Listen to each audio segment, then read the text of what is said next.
When it comes to discussing the realities of parenting, you can expect some sensitive material and occasional profanity. Listener discretion is advised.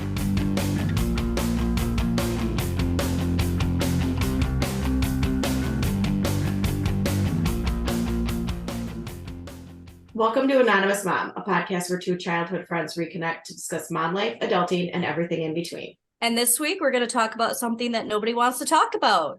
Breastfeeding. Or you just lie about it like I did. I mean, whatever. Well, we're going to definitely get to that. Wasn't really expecting how depressing this was going to get when we first decided to talk about this. I was like, oh yeah, I've had major issues with breastfeeding, but it's relatable. And then I had to research it and I'm like, well, now I'm horrified. But we'll get to that in a little bit. How's your week going? Oh, good. Everybody's home today because, we're having like this Arctic blast, whatever.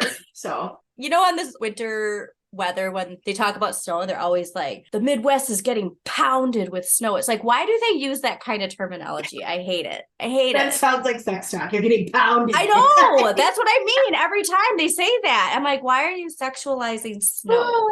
Yeah, but I sexualize football. If you close your eyes and you listen to that, you penetrated the line. He went deep. So I totally sexualize football when I'm listening to it. Oh my Lord. So how was your week? I honestly don't even remember. I know it's been the longest week ever. It has been a long week. It's Friday, just so this week has been the longest year of my life. Yeah. When your kids are home from school, it's the longest. Yeah. No, it's been good.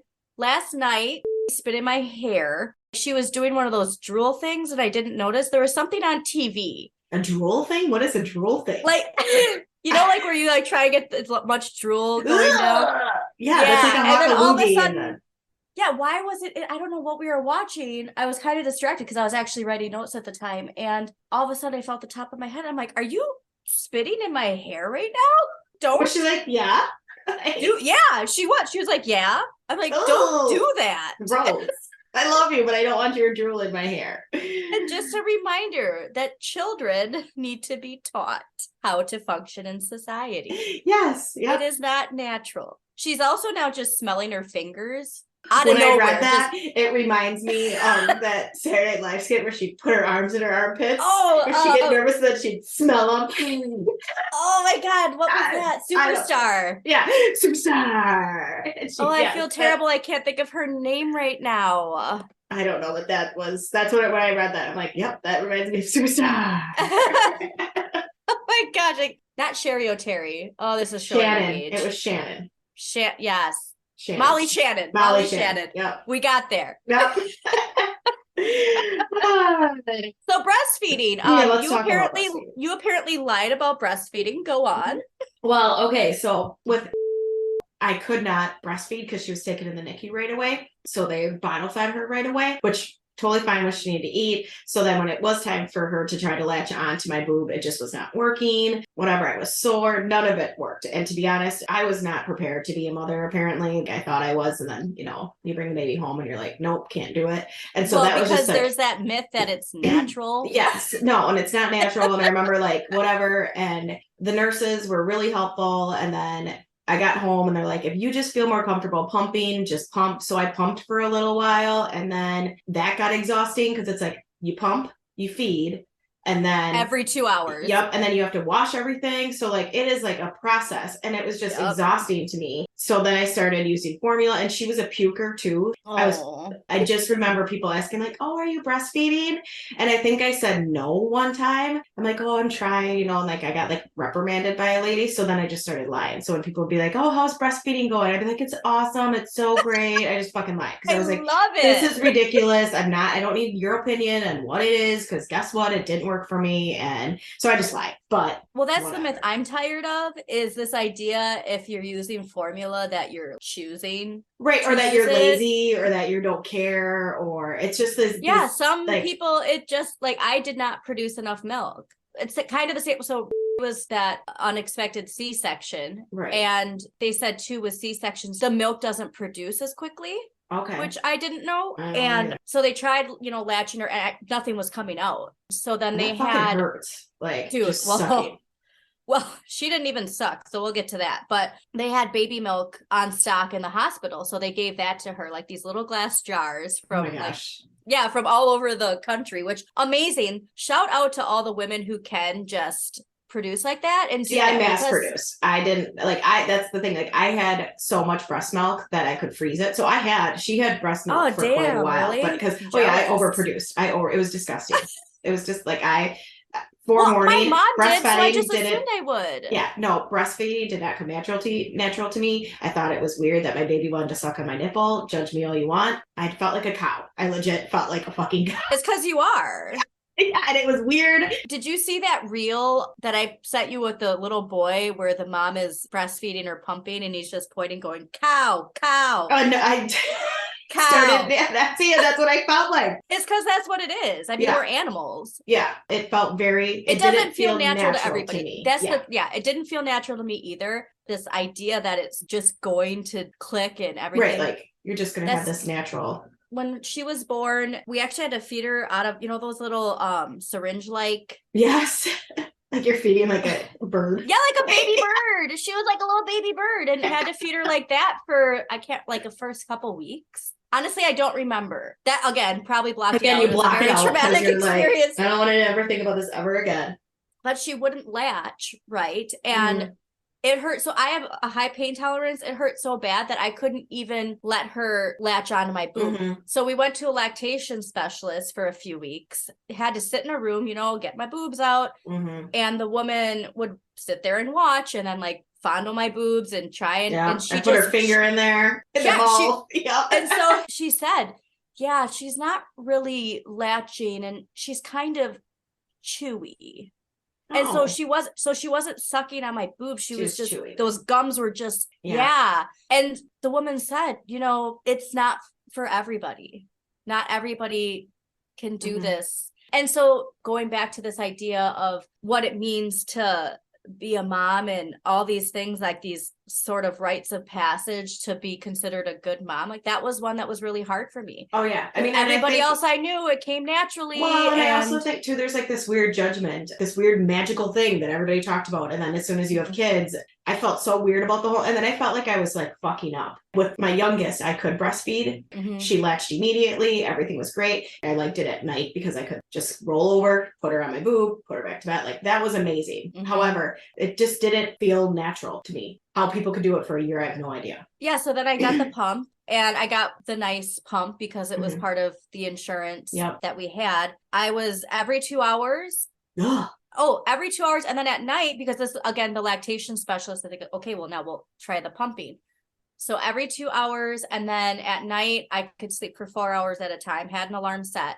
And I just couldn't even produce a full bottle. Oh. And I was doing all those. The mother's thistle or whatever. What are those? Yeah, those oatmeal balls. Yeah. Coconut oatmeal ball. I tried everything. And there's that tea and Yeah. And so, like I said, because of my lineage, it's there's something wrong with me. Because I tried. And so then for all I tried, and then when people find out you're bottle feeding, to be judged and shamed when it's this wasn't my choice, really. Right. I physically couldn't somehow do it. Right. And well, the nice thing, let's talk about the benefits of being that she would suck on a bottle and not just your boob, because then your significant other can help you. You can have someone else, so you can maybe get some breaks. The benefits of that are also great too. My biggest thing. So the main reason I didn't want to do formula is because of all the horrible stuff that's in a lot of formulas. But luckily, because people are becoming so consciously aware, for high fructose corn syrup, I couldn't believe that was in baby formula. I'm we're giving this to babies. Yeah. It's the first food they have and you're going to shove that in there, but then we found ones that didn't have it. But if you don't know that, why would you know that? Why would you think and I didn't really even care, to be honest. I think I was to the point where I was just feed. You got to eat. I had at the end of the day, your baby has to eat. Yeah, I think, and I also had really bad postpartum depression. So I think I was just just getting through the days as much as I possibly could. So I didn't care what I was the Similac. I had Similac. So, Yeah. and We then did the Costco brand. and then I switched to Costco. Anyway, I think I was just like on autopilot and just get this baby fed, keep her alive for another. Like I was so freaked out. I will say shout out to the insurance companies that give you the breast pump because not all insurance companies do that. And I also got a free breast pump for ours. Yeah, I know. I mean, it should just be given. I agree. Going to my lack of breast milk production, I can't believe I didn't think to look this up. Stress is the number one killer of breast milk supply, especially in the first weeks of delivery. And I go, weird, and there's no stress in that. Well, this is making sense. Yeah, so you're already stressed and the trauma that I had of everything going horribly wrong. And not as planned. And then then the stress of not producing milk is just causing me to not produce milk more. Wish I would have known that. Well, between lack of sleep and adjusting to the baby's schedule, rising levels of certain hormones, such as cortisol, can dramatically reduce your milk supply. And again, if you were in your right mind, because you didn't just have a baby and you're not sleepy, you'd probably think of these things. Oh yeah, I'm just surprised my lactation specialist didn't tell me this. Right, but then do they think they don't? Listening. Right, I was going to say, you don't want to hear that answer. Let's be for real. Like, you don't want to hear, like, you're not producing milk because you're stressed. Oh, thanks, Captain Obvious. And literally, that's the only thing, because now I'm looking, so here's all of the things. Ignoring your health, too much caffeine, smoking, taking medications, stress, and not watching your diet. The only thing was stress. I didn't even drink coffee. I was making sure that I ate everything that was on the list of good foods for your baby. You were so much better than I was. Still are. I eat avocado every day. No. All right. So how many people actually are breastfeeding? I got some percentages here on the CDC website. So this is obviously for America. But the percentage of infants who have ever breastfed is 83.2%. The percentage of infants who are breastfed at 6 months is 55.8%. And that's the mark that I was trying to reach because I know that's what the goal is. But why?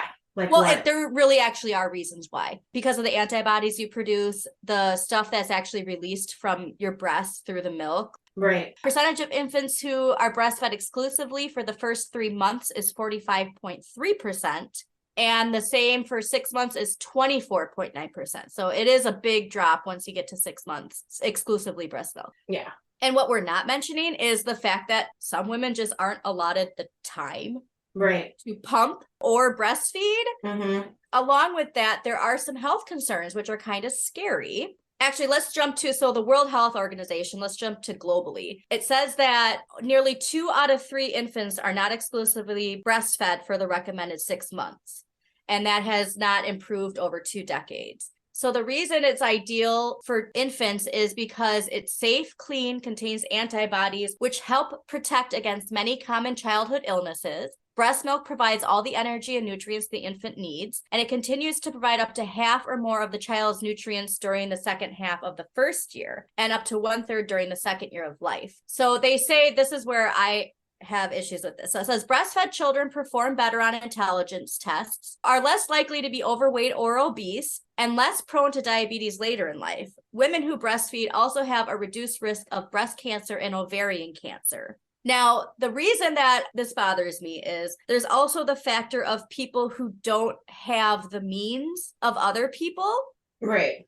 That this could be connected to. If you don't have the time and resources to breastfeed, you're also probably in a category that is financially not of means to buy organic, healthy food. And, so that's where it bugs me, because I think a lot of this is related to class issues and not so much the actual breast milk itself. Right. And that's just so shameful to be like, well, now your kid's going to be dumb, fat, and, and I need to say the word fat. Now I'm terrified of getting breast cancer and ovarian cancer. Right. And you're going to get cancer. So not to put enough stress on moms already, but if you're not breastfeeding, this is what's going to happen to your child and you in the long run. To me, that's just shitty. How do you get statistics? Well, like I said, it's not highlighting the socioeconomic reasons for why children have these rates. Right.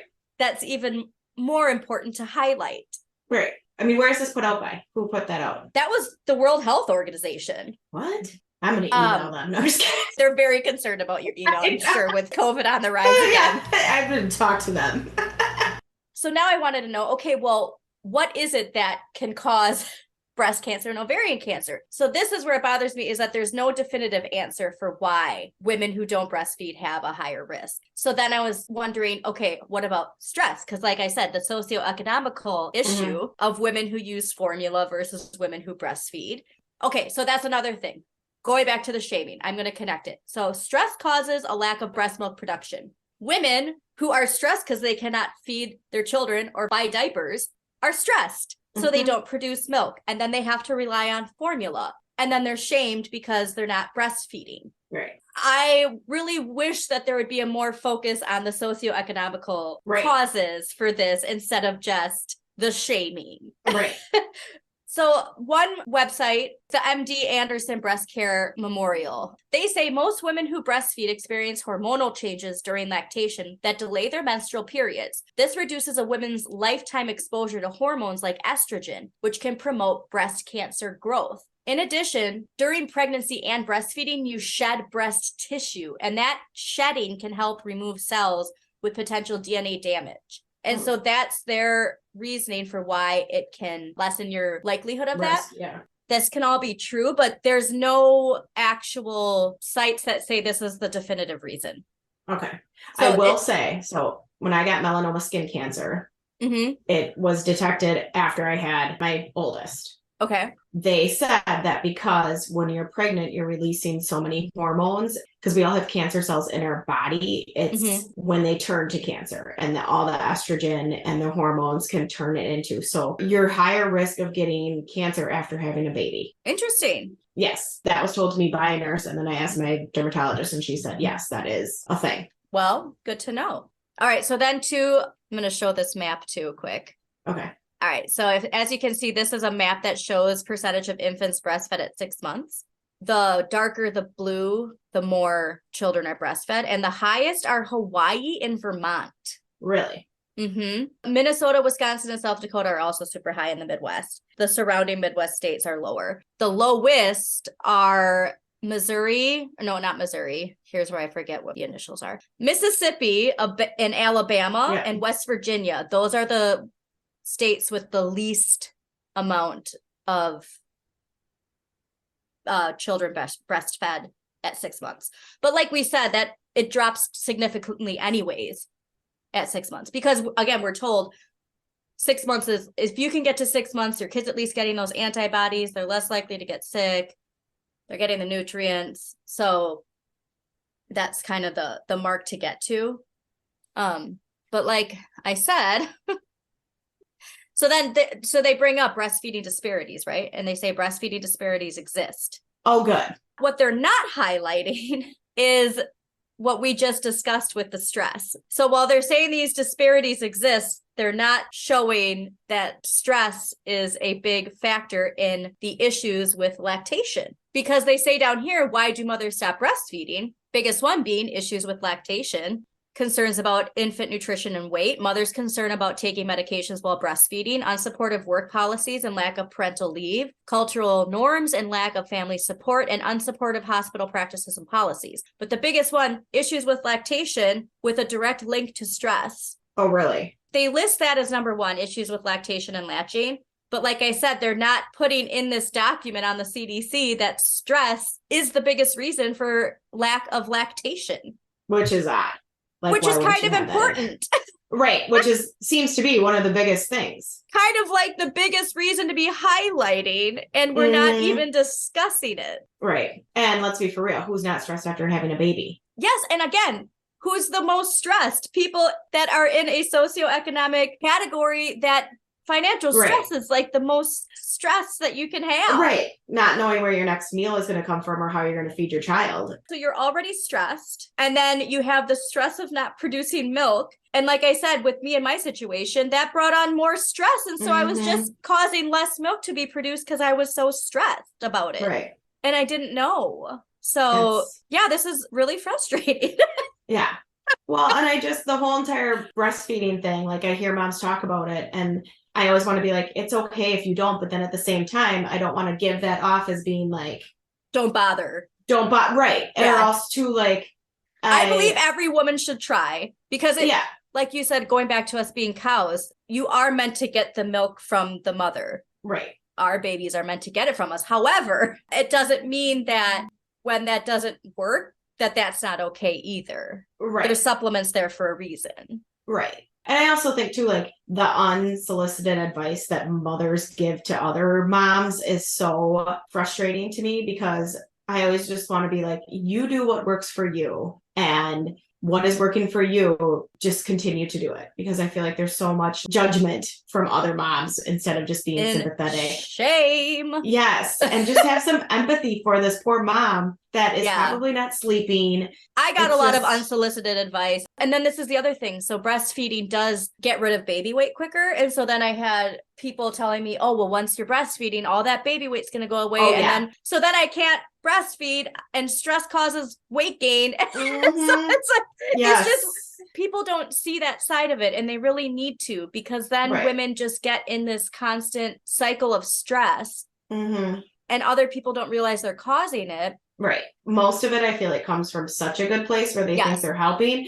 But instead of giving the unsolicited advice, maybe ask, is there something I can do for you? Ask what they need, not tell them what they should do. That's where, and I know it's a mother's instinct. We want to help. We want to nurture. But I think that sometimes we go about it in the right, especially the older our kids get. I think we think, we're helping because we've been there. We understand it. But then at the same time, it's like things have really changed too. Yeah. You can get breast milk from other people. When I now I hear it, but like back, it's also really expensive. I would have continued with that if I financially could have, but I couldn't. Right. 14 years ago, that was not a thing. Maybe I was just not. It might have been a newer thing. Yeah. Now women can make, and also too, if you can lactate like you did, you can make good money doing selling my damn milk. That's what I mean.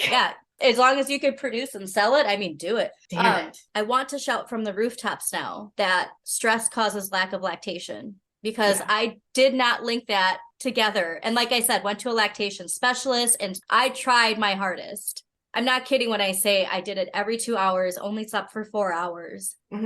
Try not to get emotional. Oh, my little Pisces. I know, I'm a Pisces. Gosh darn it. It's hard, and But yeah, I tried my hardest.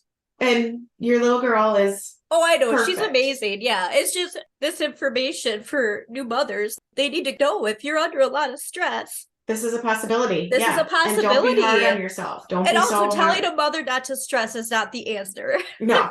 That's like when someone says, calm down. Oh, yeah, thanks for that. I totally get it. Having social programs that alleviate stress from new mothers and struggling families, that's a solution.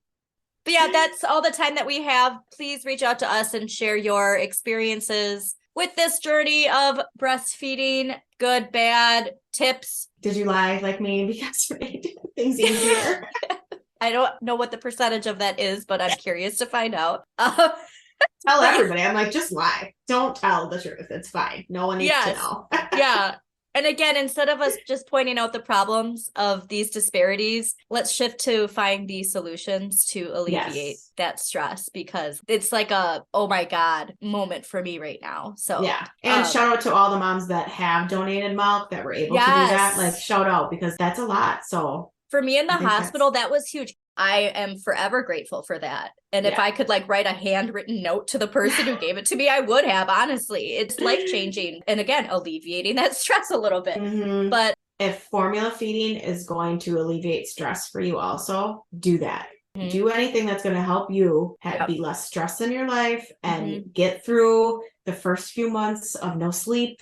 Oh, before we leave, I forgot about that meme that I sent you to with the yes. mom who goes, well, my son just got a face tattoo, so breastfeeding doesn't do shit. Go ahead and formula feed your baby. Yep. Still got a face tattoo. See? That was hilarious. Doesn't matter. Doesn't matter. Well, thanks for tuning in, everybody. We'll talk to you next week. Where's your peace out? Oh, peace out. Thanks for tuning in to Anonymous Mom. Have a question you want answered or a topic you'd love for us to discuss? Email us at anonymousmompod@gmail.com. Or if you want to remain anonymous, join our Facebook group, Anonymous Mom, where you can post your topic or question anonymously. Thanks for listening.